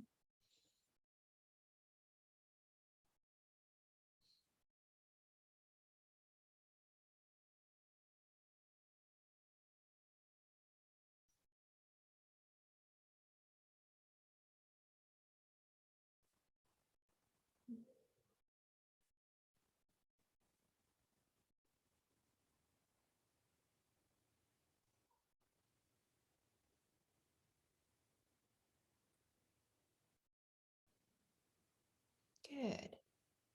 Come back to center. Notice if anything feels different. Good. Straight away, we're going to go into 5-second breath holds. So this is a great little exercise to self-regulate. It's great in the early onsets of a panic attack, anxiety attack, asthma attack, any form of extreme hyperventilation. But it's also just generally a really great exercise to implement when you're walking, sitting, lying, driving, literally anywhere. You can do it in a meeting while you're listening to someone to continuously start to optimize your breathing biochemistry. I'm doing this now before the BOLT score because the idea of holding the breath for a long period of time, especially when you can't see the time and you're just sort of waiting, can be quite intimidating. So this just sends a signal to both body and mind that it's safe to relax, safe to breathe, that we're holding the breath, but there's no need to be nervous or to panic, etc. And by the way, anyone typing questions, I have seen them, we'll be answering them at the end. All right. So let's go through these 5-second breath holds, relaxing into that body, noticing just from those 2 gentle moves from having nice posture, the shoulders, the side stretches. Do you feel a slight shift, a slight difference in your body just from those 2 to 3 minutes of integration? And we're all pretty conscious people on this call. And by that, I mean consciously aware people. If we even just feel a difference when we're probably doing a bit of daily yoga, doing a lot of walking, very consciously health aware, imagine what someone who has mainly a sedentary lifestyle would feel in terms of a difference, right? Would be huge, astronomical. So let's practice 5-second breath holds together. Let's take a gentle breath in. Let's take a gentle breath out. Let's hold the breath for 5, for 4, for 3, for 2, and for 1. And breathe normally for 10 seconds. Noticing any shifts in your sensations. There might be none. This is a very simplistic, small exercise. And so the sensations might be small as well. That's sort of the beauty in it. Let's take another gentle breath in. Another gentle breath out, holding the breath, 5, 4, 3, 2, 1, and breathing normally.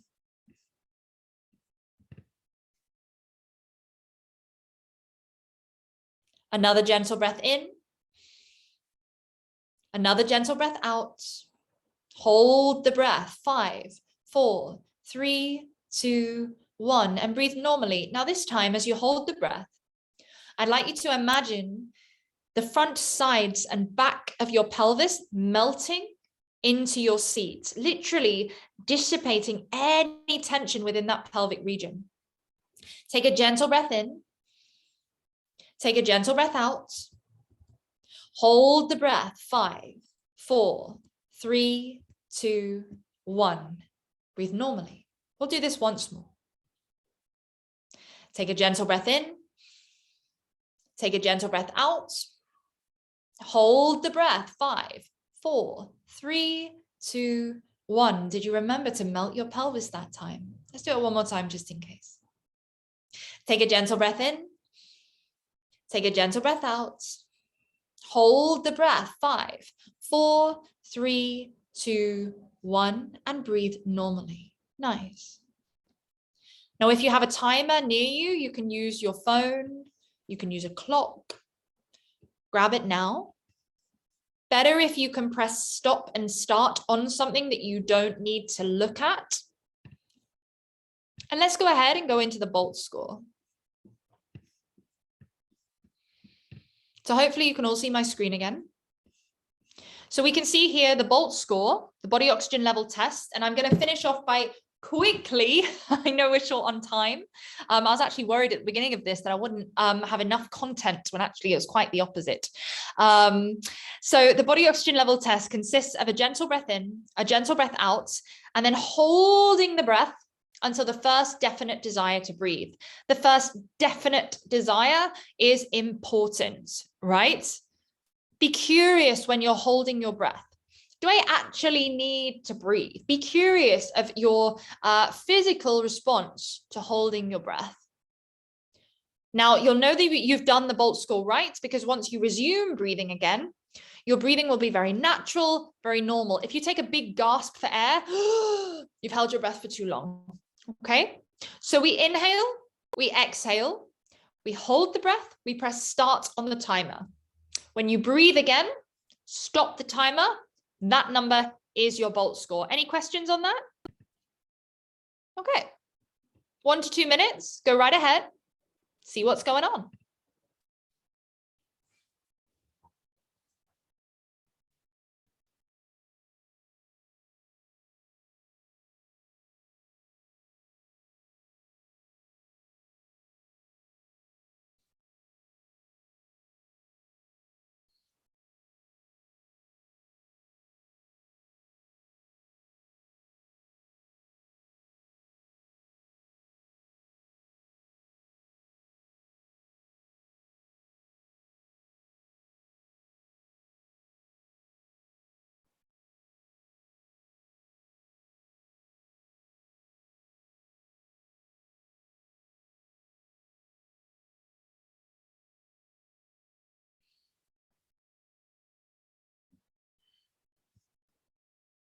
Let me know in the chat box what you came out as. And again, please eliminate the word test or score from your mind. That insinuates that there is a judgment, which there is not. This is purely a measurement of where you are right now. 31, Nina, 18, 17, 30, Fleur. Very nice, cool. So the body oxygen level test. If we are under 25 with the answers to those questions, do you have cold hands and feet? Do you have a dry mouth in the morning? Are you a nose breather or a mouth breather? Do you feel physically tense? If you answer yes to those questions and you are a mouth breather and you have a Bolt score of less than 25 seconds, there's about an 89% chance dysfunctional breathing is present. But there are 3 key elements to breathing: biochemical, biomechanical, and psychophysiological, right? Or cadence. We said every emotional state has a breathing pattern. The speed of your breath, the cadence, the rhythm of your breath, highly is affected by the emotion that you are experiencing at the time. What is emotion, did we say? It really is dictated by that communication of the endocrine and the nervous system. So I just want to finish tonight with what is dysfunctional breathing, this thing we've been talking about that is this wonderful tool to help decrease our perception of pain, to help to self-regulate anxiety, to help to decrease stress, increase resilience, to optimize our female physiology. I just want to go into this. And like I said, I am running a little bit over on time, so I apologize for that. I'll be more succinct tomorrow. But do notice within your own body, just from doing those 5-second breath holds, from even just taking your Bolt score, do you notice a shift? in your system, in your mind, in your physiology, in your physical sensations. We're going to practice breathe light today as well. And that's when we're really going to notice some differences in temperature, some differences in blood flow, which obviously influences our temperature, etc., etc. And I'll explain this as we go. So what is dysfunctional breathing? What are the signs? And I love this little cartoon here. So restlessness, which again, we said the stress cycle, right? Have a lot of people that suffer from anxiety generally struggle to sit still. And air hunger, I'm going to explain what that is in a moment. Frequent sighing. And that is another one that is a huge trait of dysfunctional breathing, sighing and yawning a lot. A rapid swallowing rate, poor breath holding times, the Bolt score. Poor lateral expansion of the lower thorax on the inhalation. So we're going to talk about breathing biomechanics tomorrow and how important it is for pelvic stability within women, the difference between the male and female pelvis. Rise of shoulders on the inhalation, visible breathing, mouth breathing, a rapid breathing rate, the rhythm of the breath. Obvious paradoxical breathing. Paradoxical breathing is when your stomach goes in as you inhale and out as you exhale. Wait, if I got that the right way around. Yes, because on with general normal breathing, functional breathing, your ribs will expand as you inhale, your stomach will inflate a little bit. It's not the primary thing, but it will inflate. And so paradoxical breathing is when you're breathing backwards, the other way around. A Bolt score below 25 seconds and a positive Nijmegen test score. So that's another mechanism that Oxygen Advantage instructors, you have access to the Nijmegen test and to use it when you're taking on new clients. For anyone that's not Oxygen Advantage, don't worry. And reports of a cluster of symptoms like fatigue, pain, chest, back and neck pain. That's to do with biomechanics. Going to talk more about that tomorrow. Anxiety, brain fog, irritable bowel or bladder, paresthesia, cold extremities, cold hands and feet. Again, it's one of those questions of the functional movement screening. So if that is dysfunctional breathing, what is functional breathing? Less is more. We've been talking all about carbon dioxide, and I actually made a mistake earlier, which first seminar, a little bit nervous, etc., and which I just want to rectify when we talked about the 2006 study where the carbon dioxide levels drop and the sensitivity to carbon dioxide. So our sensitivity to carbon dioxide can arise due to the progesterone increasing our breathing rate, our breathing rhythm. When we hyperventilate, we are exhaling carbon dioxide, which causes our carbon dioxide levels to go down. I said it the other way around, where I said low carbon dioxide levels cause us to hyperventilate, which in a way is true, but I want to be completely 100% accurate here in the way round it is. I spent about 10 weeks discussing that with my mentor, Greg Coors, of which way round it was.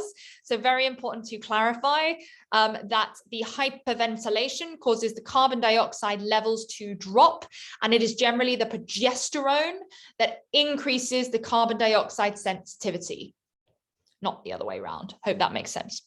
So while less is more when it comes to breathing, what is functional breathing? So functional breathing generally is light, it's silent, it's slow with a lateral expansion and contraction of the lower ribs and a 2-second pause at the end of the exhalation. It's also nasal. Now, some of you, especially who are OA instructors, might be sitting there thinking, why hasn't she talked about nasal breathing for like 2 hours? And actually that is because nasal breathing is talked about so much in the Oxygen Advantage, and there is so much information out there on nasal breathing. We could do a whole course on nasal breathing. And you may have gathered by now that I could talk about breathing for decades. And so nasal breathing very quickly is important. It warms and humidifies and moistens the air. If you breathe through your mouth, which is again, remember, a trait of dysfunctional breathing, you risk losing about 40% of the moisture in your mouth. That can be a huge primary cause of bad breath, because it promotes the growth of bacteria fluoride in your mouth. Yeah, that's that. Nasal breathing also adds an air resistance. Less is more when it comes to breathing. breathing 6 breaths per minute as opposed to the average, that should say 18, I'm sorry, due to the average 18 to 20 can result in a 20% increase in oxygen uptake. That is a typo. I will correct that before I upload the PowerPoint presentation. Can result in a 20% increase in oxygen uptake because as we breathe less, carbon dioxide levels rise, and that lessens the bond between hemoglobin and oxygen, meaning more oxygen is released. Remember, so if we breathe less breaths per minute, and a less volume of air, we increase our oxygen uptake. Overbreathing results in less oxygen being delivered to tissues, muscles, cells, and organs. We're going to discuss this quickly in a moment because of the oxyhemoglobin dissociation curve. And dysfunctional breathing can lead to tension, decreased blood flow, frequent yawning, sighing, fatigue, a dry mouth, bad breath, poor moods, and digestive issues. This is a 4-day course, which is the beauty of this. This is all going to become more and more apparent as we go. Some of you will know this already, but we're going to dive a little deeper as we go that you might not have even explored in the oxygen advantage, which is exciting. So 3 key elements to breathing: biochemical, biomechanical, and cadence, or psychophysiological, also known as, and in the middle, the importance of nasal breathing. Warms, humidifies the air, adds a resistance to your breathing, 50% resistance, in fact, which leads to a greater oxygen uptake in the lungs and in the blood. And also there's this magical thing called nitric oxide, which expands your airways and your blood vessels. We talk about cold hands and feet with dysfunctional breathing. Breathe through your nose. Those cold hands and feet are likely to sort themselves out. We might need a bit, if your breathing is particularly dysfunctional, maybe we'll need to actually practice breathe light, which we're going to practice in a moment, or those 5-second breath holds to regulate your breathing biochemistry. It's highly individual, it depends, but that increase in blood flow is really, really great with nasal nitric oxide because it expands everything. Humming also expands airways and blood vessels and increases nasal nitric oxide by around 11 times, which is wild. But again, for some of you, this may be going like this. And for some of you who's just done the oxygen advantage, you may be going, oh, okay. So again, we'll keep recapping this as we go, and it will all make sense, okay? So quickly, the oxyhemoglobin dissociation curve, big word, but super, super simple context, or super, super simple principle. So very quickly, when we overbreathe, the oxyhemoglobin dissociation curve shifts to the left. Yeah.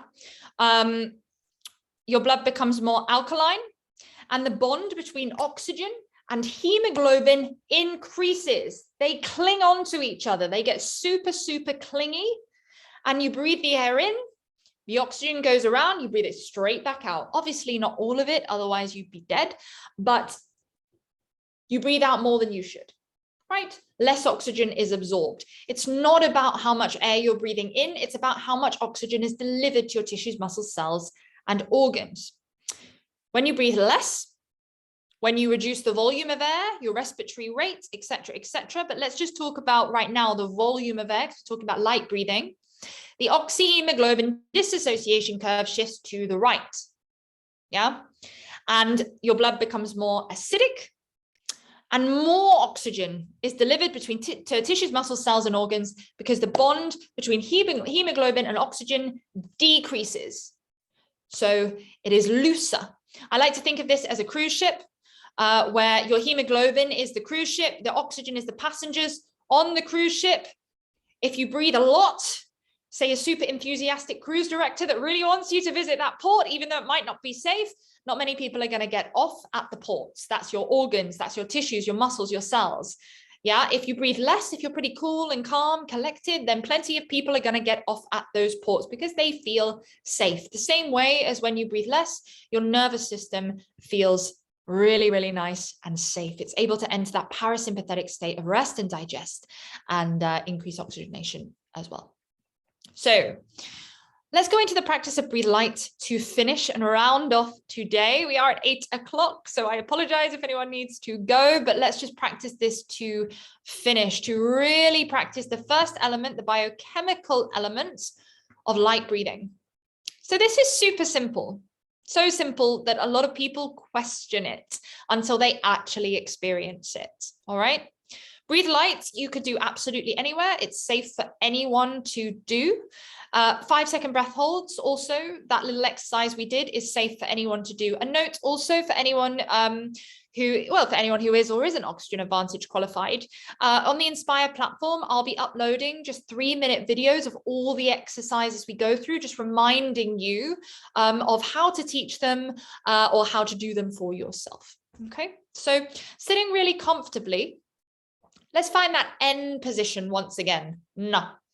Tip of the tongue on the roof of the mouth, tongue rested, lips together. I'd invite you to close your eyes at this point. Yeah, lovely. Tara's lying down. Lie down if it feels good. Love it. Thumbs up. Good.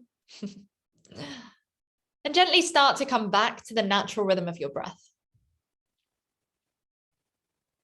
Notice, is the crown of your head still balanced right over the center of your pelvis?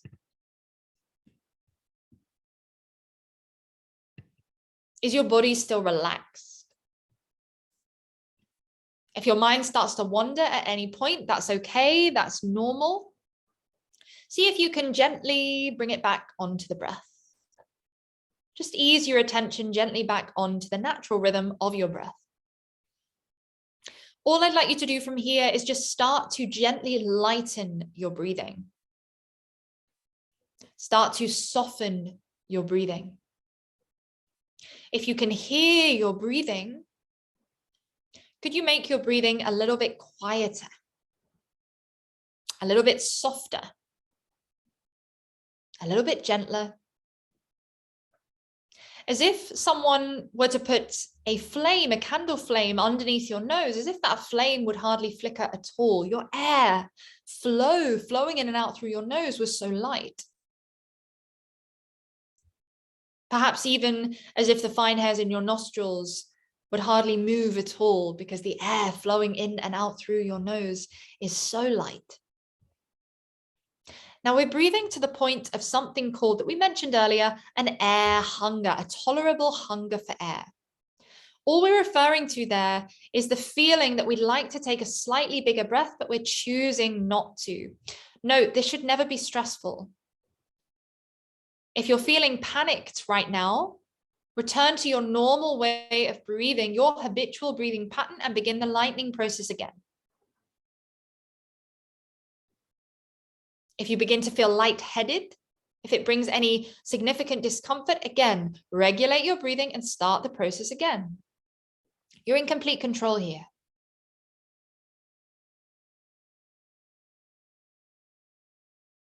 Now, once you feel that air hunger, tolerable being the key word here,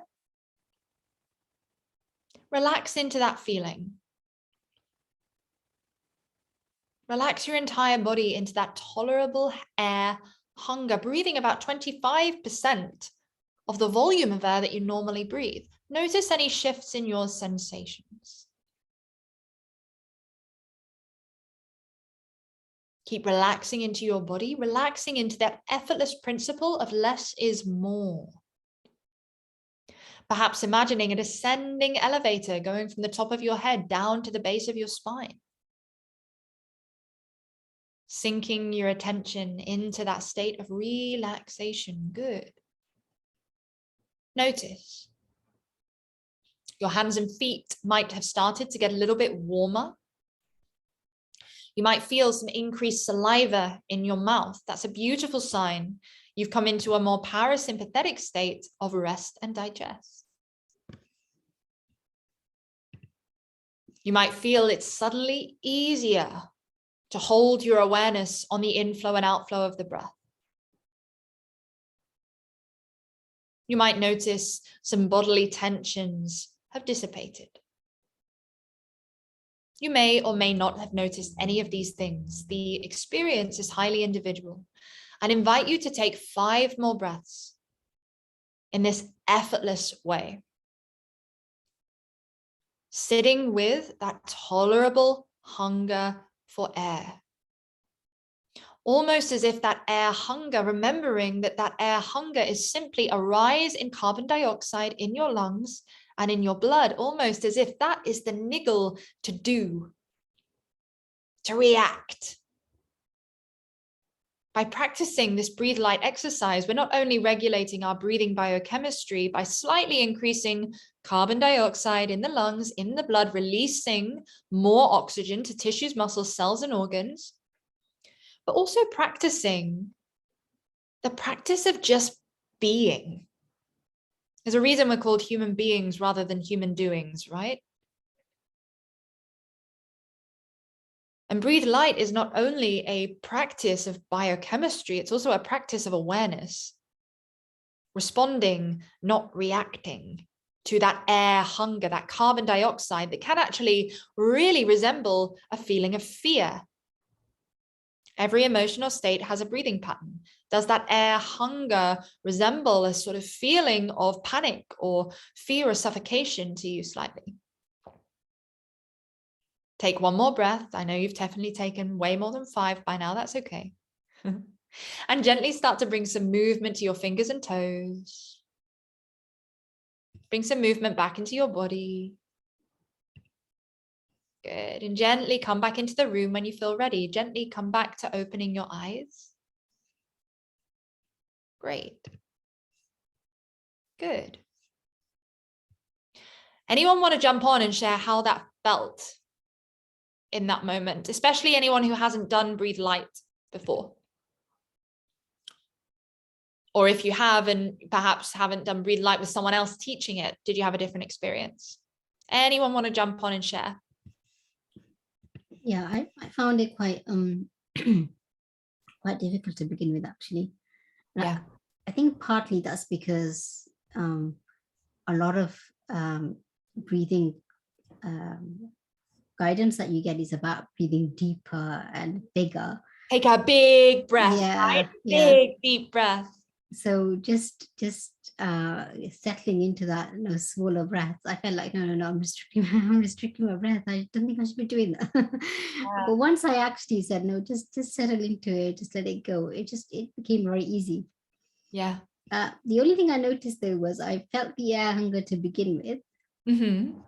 And the more comfortable I became with it, the less, I don't know whether it just became less bothersome or whether it disappeared. Yeah. But I didn't feel it quite so much towards the end. But all the other signs, like the warmer, I'm someone with always cold hands. My hands warm right now. The salivation, Wow. yeah. So all of that, I noticed all of that. So Yeah. yeah. That's interesting. Really interesting. Yeah, and it's amazing with breathing as well, especially as a doctor, having these tools for women that you can get them on side straight away. Because like you said, I always have cold hands and feet. My hands are warm right now. We did Breathe Light for maybe 3 minutes there. Yeah. Fascinating. Yeah. Yeah. It's immediate, So it's immediate. Yeah. And that's the feedback I get, especially from my busy women that I work with that don't have time for a lot of mindfulness or well-being practices, etc. That they say, well, this is instant, so I can apply it. Because I know it works straight away. I don't need to journal for 3 pages or even 5 minutes seems too much for these women. She said, no, I can do that in the meeting. And I already have a response. So, yeah. Anyone else? I will, just because it's actually just reminded me of something. So when I was young, I was diagnosed with is it Raynaud's disease? So like cold hands, cold Oh, feet. yeah. I've met a few people with Raynaud's. Yeah. Yeah, and like my fingers would be like white and like pins and needles like when they got really cold. And it's just something I grew out of, but I wonder if it's just something that my breathing's just got better, or I don't know. Yeah, it just reminded me of them. But I found it a lot harder than you think it would be, the breathe light exercise. And I would go through periods of being like getting used to it, and then my body all of a sudden being like, take a deep breath, and then like kind of having to start again. So it's just I was kind of battling that, like I'd do 3-4 breaths light, and then my body would be like, breathe. Wow, yeah, completely. I mean, it's interesting, isn't it? Because like I said during the exercise, how carbon dioxide, and I know Patrick says this as well, often resembles a feeling of fear. And actually, you know, and I'm not saying this in terms of concretely, but that of course, what is the biggest fear really of humans is running out of breath, is not being able to breathe anymore. And so an air hunger is something that can be incredibly terrifying for people. This is why people are throwing themselves in ice baths, right? Because they are overriding a stress response of the body, similar to if we can override that feeling of air hunger and realize that, hang on, if my blood is saturated with 95 to 99% oxygen before I even take a breath, and this is just the rising levels of carbon dioxide, then I actually have all the oxygen I need. I don't need to react to this thing. I actually can regulate it. Now, we put that across to someone in the early onset of a panic attack with that knowledge of, wait, actually, this similar air hunger, this similar feeling of I want to gasp for air, when people that have panic attacks actually relate that feeling to, actually, that's how it kind of feels, is that need to gasp for air. Constantly practicing breathe light decreases your perception of breathlessness. We talked about perception of pain, also the perception of breathlessness. Understanding what breathlessness actually is and why it happens can allow someone to actually sit with a discomfort to the point where they can override it. Does that make sense? Yeah. Anyone else have any questions? Oh, in the 5-second breath hold sequence, the 10-second part of normal breathing is too short for 2 normal breaths for me and too long for 1. How do I best handle that? And obviously with clients with a similar issue. Oh, no problem, Teresa. So for this one, I say generally to people, breathe in, breathe out, hold for 5 seconds, and then breathe normally for 10 seconds or 2 rounds of breath. Because if you're doing this on your own, everyone's 5-second count is not going to be the same. So it's not prescribed. Someone might count 1, 2, 3, 4, 5. Someone else 1, 2, 3, you know. So I would go in that case with 2 breaths. All we're basically going for is just a couple rounds of normal breath before we're doing it again. That's all. You'll see in a drawing, which I can share at the beginning of tomorrow's seminar, and anyone that has the instructor manual, I have it here actually, I can probably find it for you. It literally shows a in, out, hold, and then breathe normally. So it's not saying it has to be for 10 seconds exactly. You don't need to have a time or anything. It's just signifying to breathe normally for a little bit of time and then hold the breath, and then breathe normally and then hold the breath. Does that make sense? Anyone else got any questions? Nina? Yes, hi.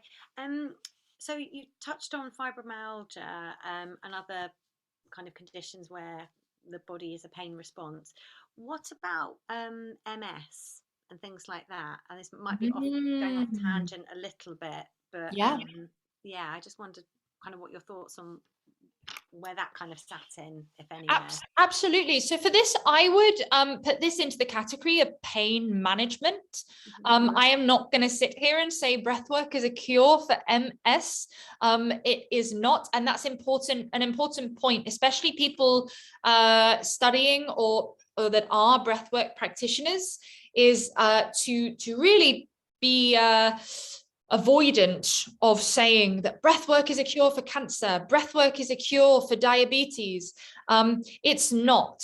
The only thing I would say it can completely eradicate is asthma, and things like anxiety, etc. But again, there's always other factors at play.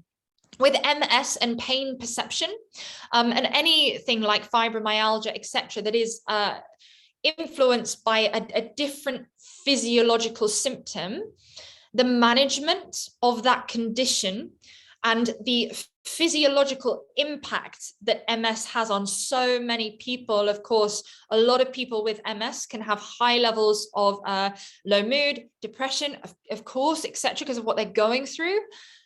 So to be able to regulate their own stress response and ease their pain perception by, number one, light breathing, but number two, something we're going to do tomorrow. So we're going to do a lot more practical tomorrow. We're going to try to do about an hour of practical tomorrow.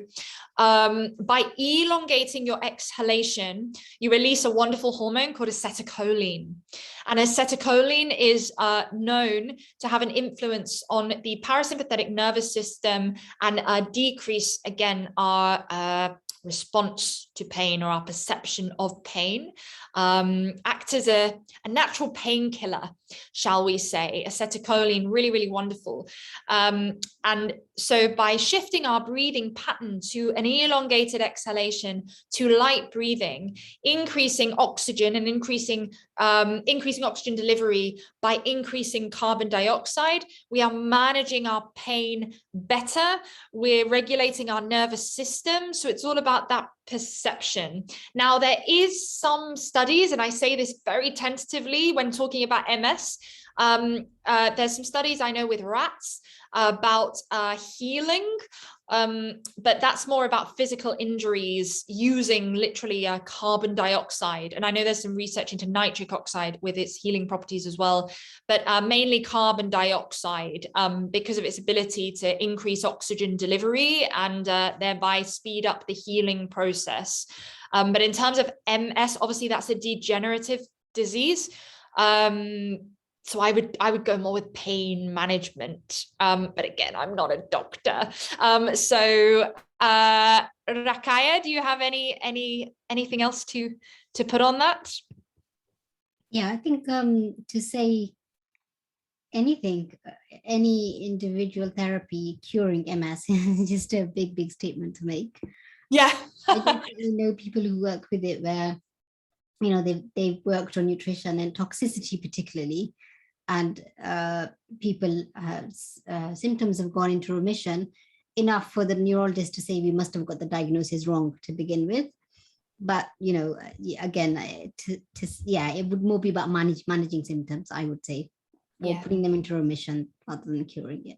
Exactly. Yeah. And so, you know, here we're talking about nervous system regulation. We'll talk about cadence breathing tomorrow.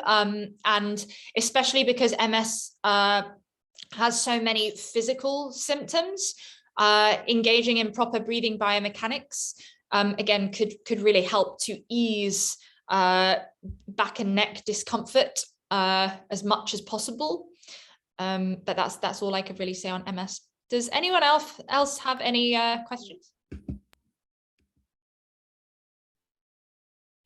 Anyone else? No? Okay, good. Thank you. Thank you, guys. I hope you really enjoyed this first session. Thank you for being a wonderful group. This is the first round of female breathing course, so I definitely was a bit because obviously it took a long time to put together and everything else, and to explain it all is not easy. But yeah, I'm really inspired actually by the group of women we've got here on this course this next 4 days. So thank you for being with me. I will not run over so much tomorrow. Tomorrow we're going to go into breathing biomechanics and thanks, Teresa. Breathing biomechanics and pelvic alignment, dealing with pelvic pain, and a couple other things, but that's the base of the seminar tomorrow, really going into the pelvis, the iliopsoas, the psoas muscle, the sedentary chair culture lifestyle, how that affects our ability to utilize our diaphragm, what actually is going on with the diaphragm. We'll look a bit into digestion, etc., etc. Lots of exciting things tomorrow. So I hope you've enjoyed this evening. Happy Friday. Have a nice evening. And I'll see you all tomorrow at 6 o'clock. Thank you so much, guys. Thank you so much, Giorgio. That was wonderful. Thank you.